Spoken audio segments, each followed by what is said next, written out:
Juan Duque Oliva presenta Luz de Gas Radio, el podcast.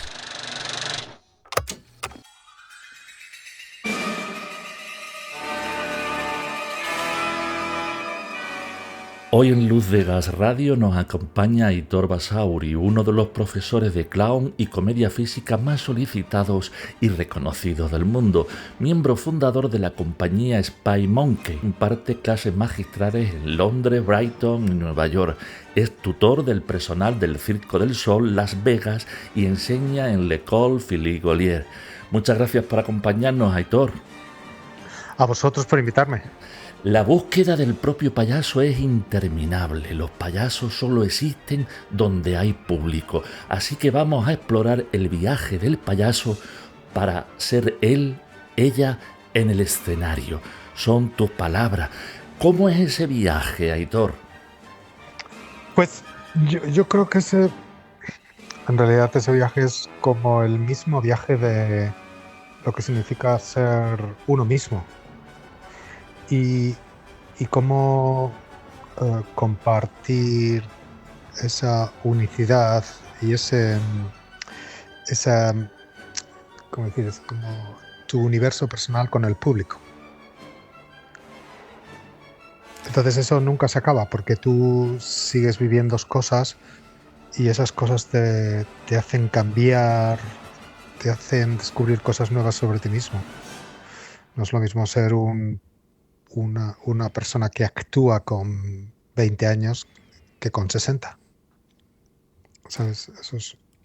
Un viaje interminable. Sí.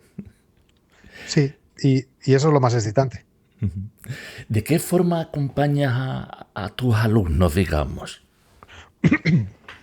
Pues en realidad no tiene mucho misterio. Lo que nosotros hacemos es jugar juegos, entender que para que el público lo pase bien, las personas que trabajamos en el escenario también tenemos que pasárnoslo bien y aprender a compartir ese placer que nos da estar delante del público y el placer del juego con el público. Entonces,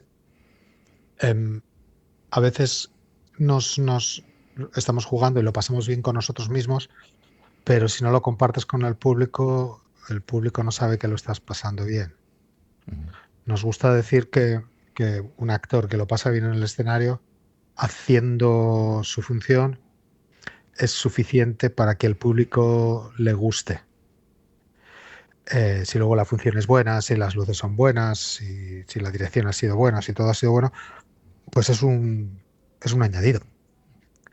Y yo lo que hago es un poco invitar a los actores. Hay una palabra inglesa que se llama performer, que se traduce un poco como a los actuantes, a las personas que se ponen delante del público para hacer algo.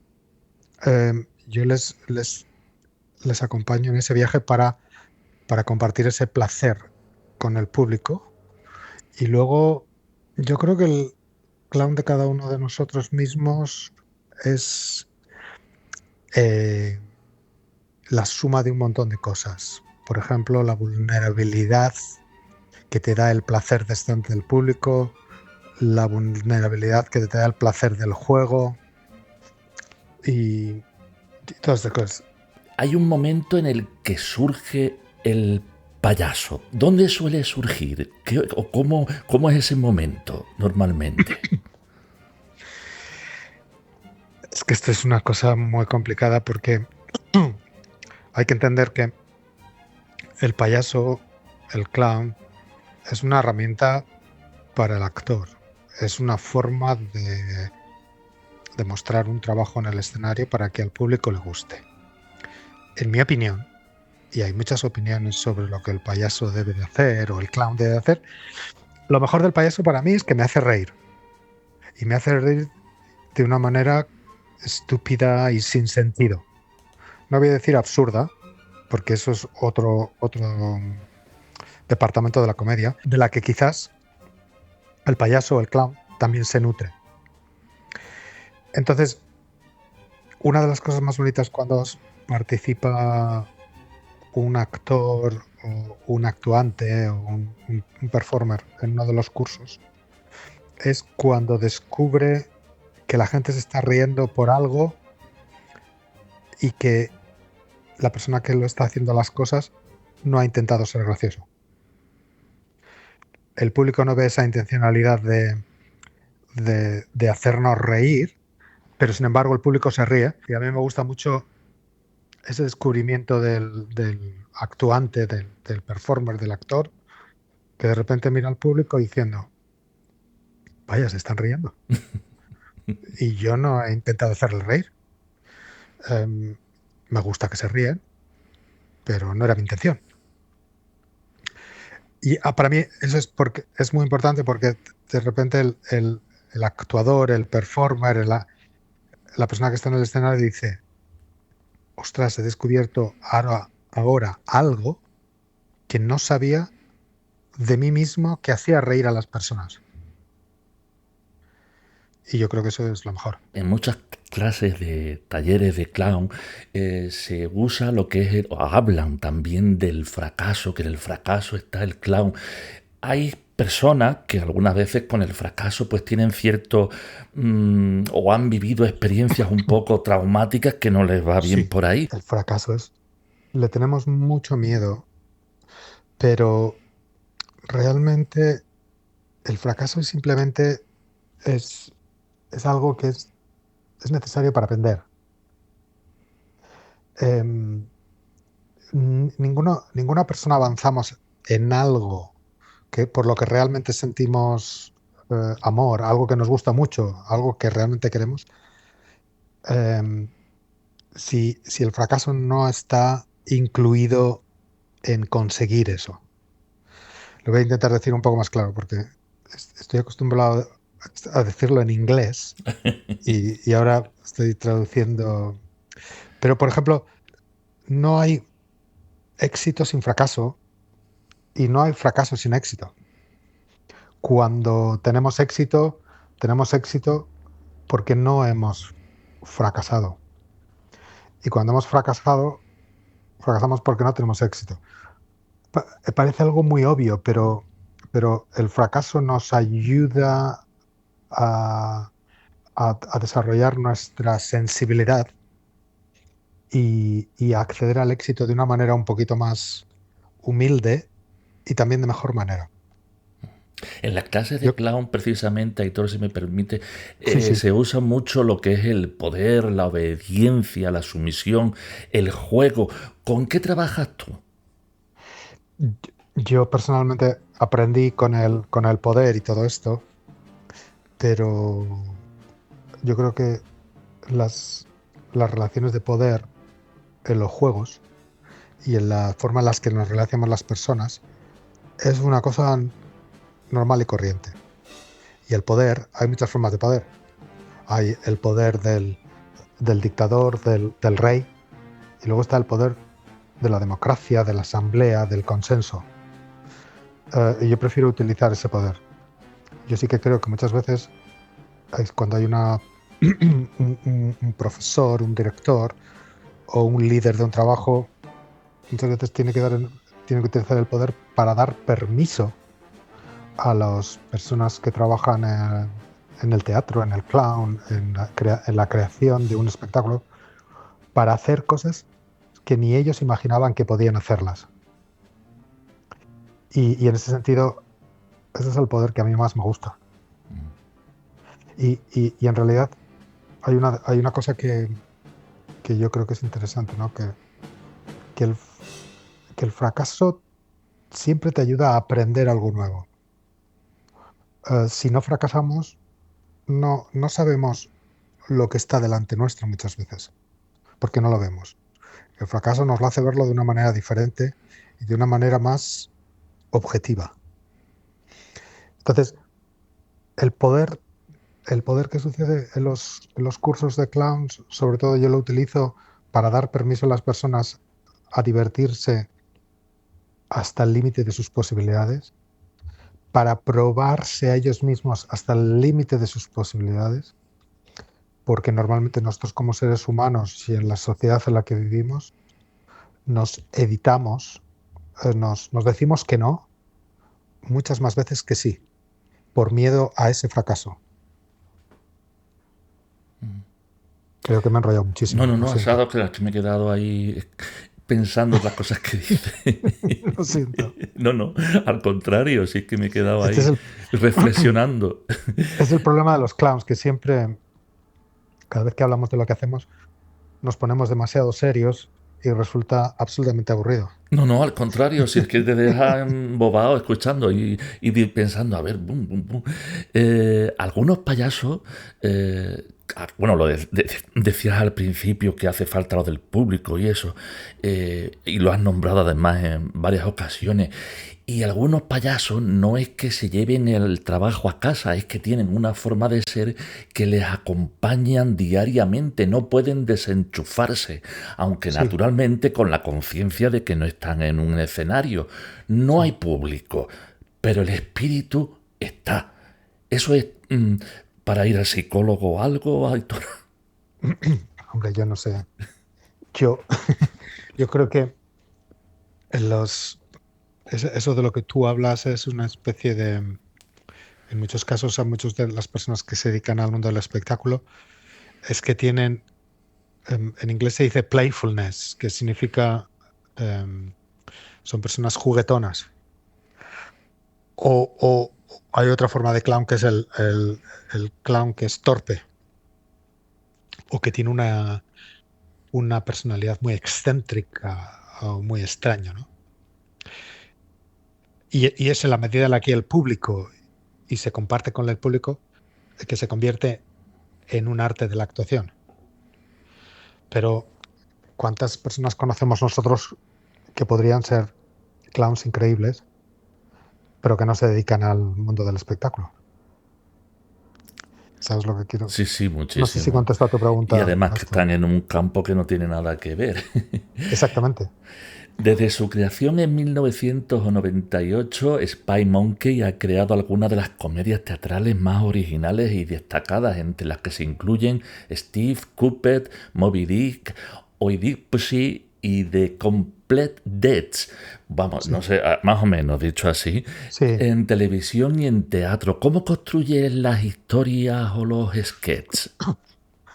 Pues nosotros éramos 4 payasos, 3 hombres y una mujer, y nosotros lo que hacíamos era eh, primero preguntarnos qué historia nos gustaría contar y normalmente elegíamos a una pieza que tuviera algún contenido clásico, porque nuestros payasos, a diferencia de otros payasos, a nuestros payasos les gusta hacer teatro.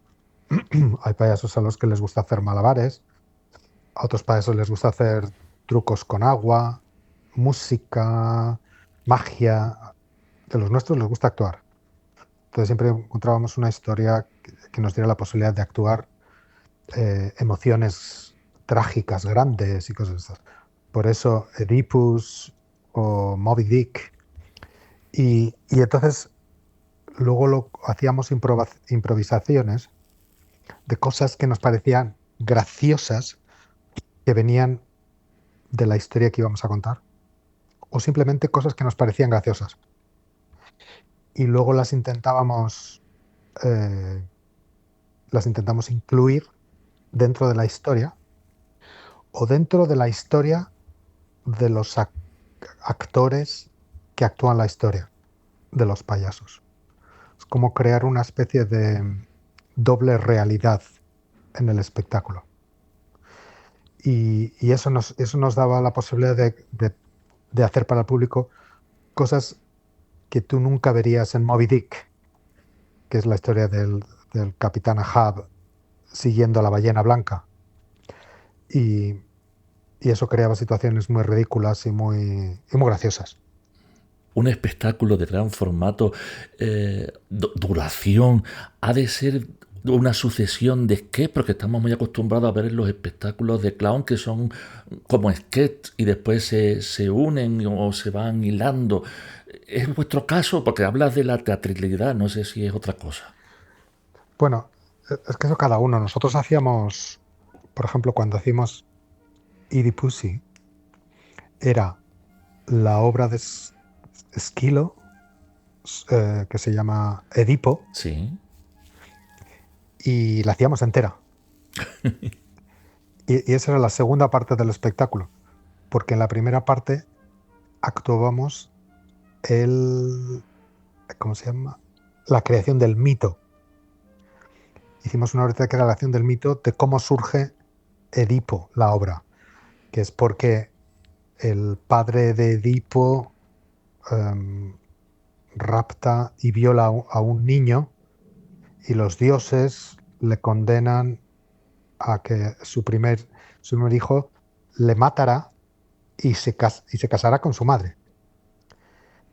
Entonces, nosotros unimos las dos cosas y al mismo tiempo lo que hicimos fue explicar al público nuestras propias tragedias personales. Y lo mezclamos todo, pero era una obra de teatro. Porque a nosotros siempre nos ha gustado hacer clowns con teatro, Ujú. payasos con teatro. Esa puede ser la seña de identidad de Spy Monkey. Sí, sí, realmente es eso. Nosotros hacíamos espectáculos de 90 minutos con un intermedio. Excepto cuando trabajamos para el Circo del Sol en Las Vegas, donde hacíamos 5 sketches en diferentes momentos de la función. El payaso suele vivir en un universo modesto, cuando de pronto tiene la suerte de estar en Las Vegas, entre tanto glamour, ¿cómo suele reaccionar?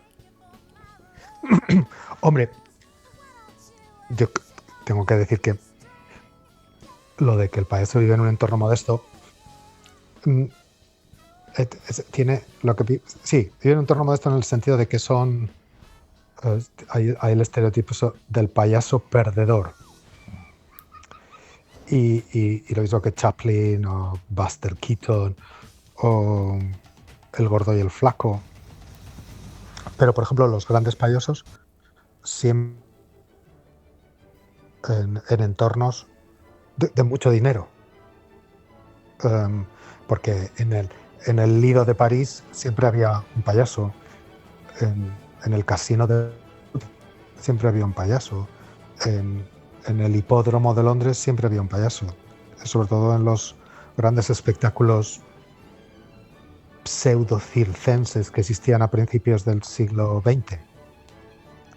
Nosotros cuando fuimos a Las Vegas, lo mejor que nos pasó es que cualquier chiste o cualquier cosa graciosa que queríamos hacer, había dinero para hacerla. Nos gustaría hacer un chiste con una moto. Al día siguiente había una moto en la habitación de ensayos. ¿De qué marca, no? Exactamente. Nos decían a ver qué queríamos. Pero claro, luego cuando nos veías rodeados de todas las personas con las que trabajábamos, los 4 payasos parecían los más perdedores, independientemente de que nuestros vestuarios valdrían 50.000 euros o lo que valía. ¿Sabes? Es un poco, cuando se trabaja payasos, siempre hay que buscar un poco cuál es el fracaso de ese payaso, de qué manera nos podemos reír de esa persona, o sea, de ese payaso, para luego que el payaso nos haga reír. El payaso, que yo creo, siempre hace al público creer que se están riendo de él para luego poder hacer que se rían con él. Aitor, porque es que estamos Dime. muchas veces acostumbrados en el universo del arte a buscarnos las cosas para decir, a ver, me gustaría tener esto, pero a ver, lo voy a hacer con una bolsa plástico. Claro. Me gustaría esto. Y de pronto tener esa posibilidad de, buf, lo que es un sueño, ¿no? También tiene que ser Fue, algo maravilloso, ¿no? Vivir esa experiencia. fue fantástico porque es increíble cómo todos nosotros que nos dedicamos al mundo del espectáculo acabamos siendo un poco el resultado de nuestras circunstancias. Entonces, es muy interesante cómo pasar de trabajar en un espectáculo que tiene un presupuesto de 80 millones de dólares a de repente ir a hacer un espectáculo con 5.000 dólares, ¿sabes?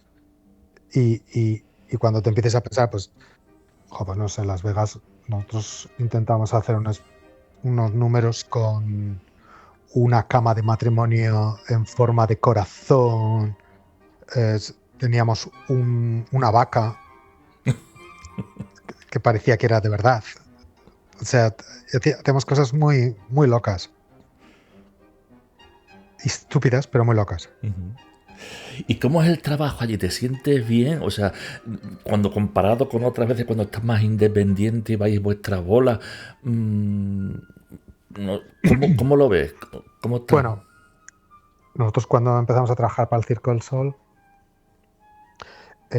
Sol estaba transformándose en una corporación. Entonces nosotros experimentamos un poco la antigua forma independiente de crear, pero una compañía muy grande, a pasar a trabajar para una empresa como Coca-Cola, donde lo que más importa es la cantidad de tickets que se venden a final de año. Entonces eso fue duro. Pero realmente lo pasamos bien creando el espectáculo. Y ahora, por ejemplo, nosotros hemos dirigido una ópera en Viena, en la Cómica Ópera de Viena, y también se manejaba un presupuesto muy grande y era muy divertido hacer. Por ejemplo, nos gustaba que el personaje que hacía de malo en la obra se convirtiera en estatua al final. Y entonces dijimos, hay que hacer una estatua de este personaje. Y allí nos traen una estatua de ese personaje. O sea, quiere decir que aprendes a no editarte y a dejar que lo que te parece que va a ser gracioso, pues que te lo traigan. Y también tiene que ser gracioso decir, pues no me ha gustado, mejor sin estatua, ¿no? Exactamente. En el Circo del Sol creo que tienen un hangar entero con un montón de cosas ridículas, graciosas, que los clowns intentaron hacer funcionar, pero nunca lo consiguieron. Ay, pues tiene que ser tremendo. El cementerio de los payasos, no sé. Exactamente, el cementerio de las bromas de los payasos. Eso. y en ese universo, o siempre, supongo que la risa es lo más importante. Para nosotros sí. Para nosotros siempre ha sido la risa lo más importante.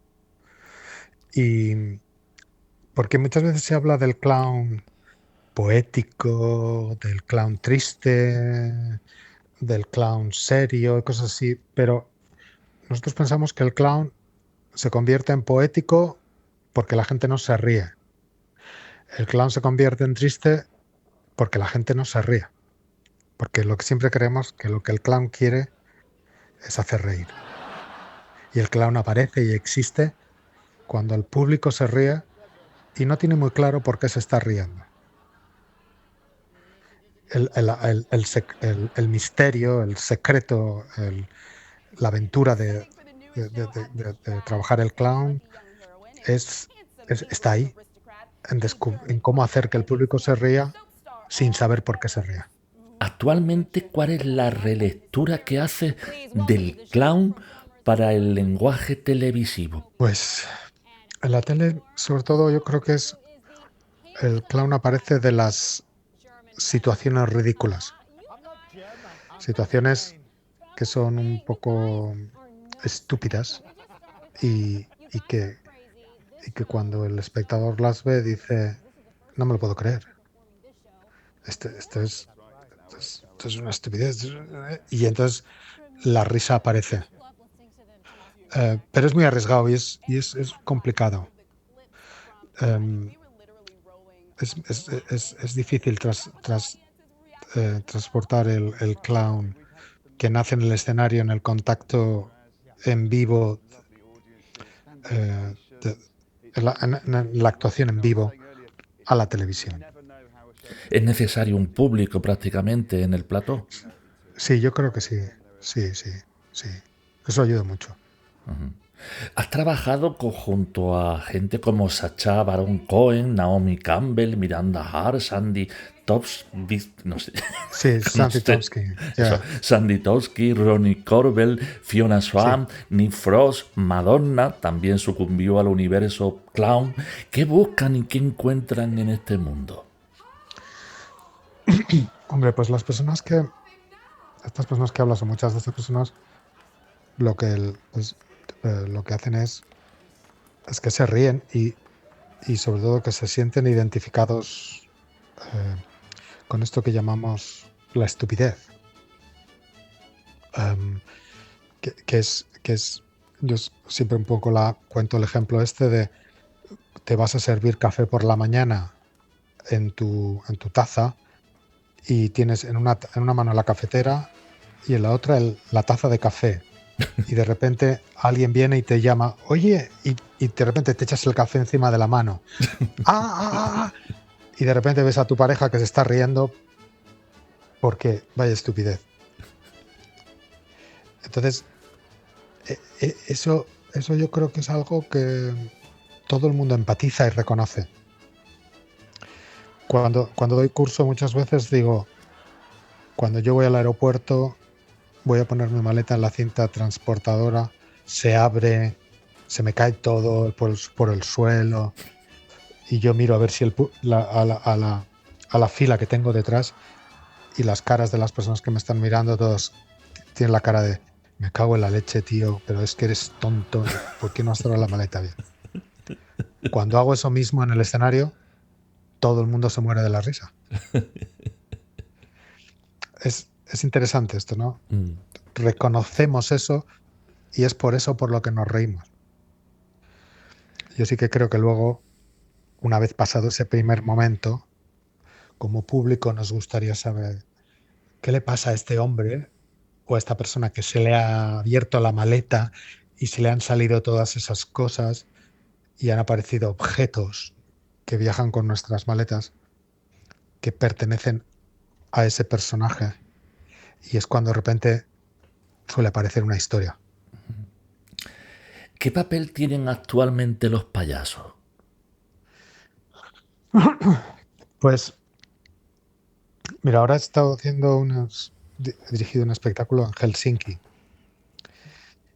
y ahora mismo los payasos hacen reír a la gente en un momento donde mucha gente no quiere reírse, porque reírte con un payaso, para poder reírte tienes que tener la capacidad también de reírte de ti mismo, porque cuando te ríes con el fracaso, la estupidez de un payaso, es porque la reconoces en ti misma. Y ahora hay una corriente en todo el mundo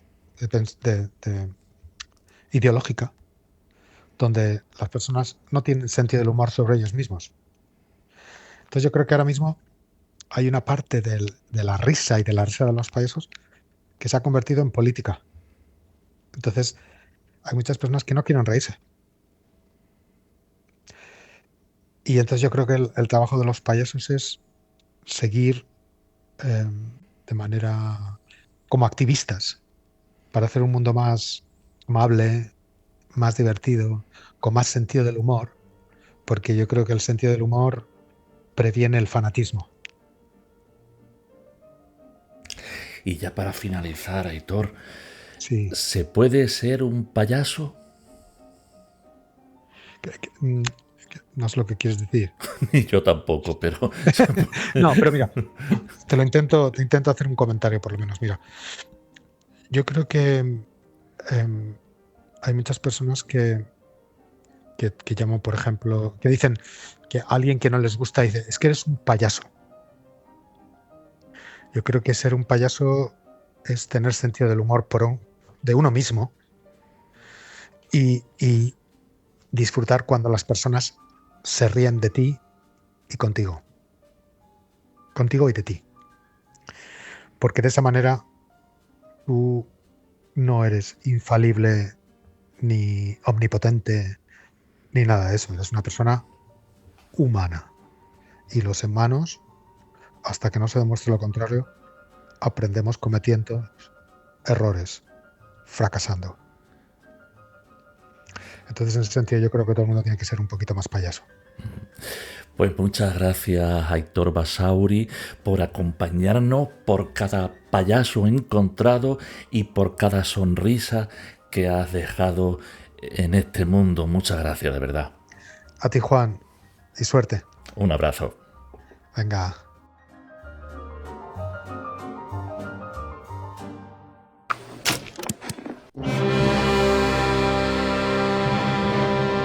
Lars de Gas Radio.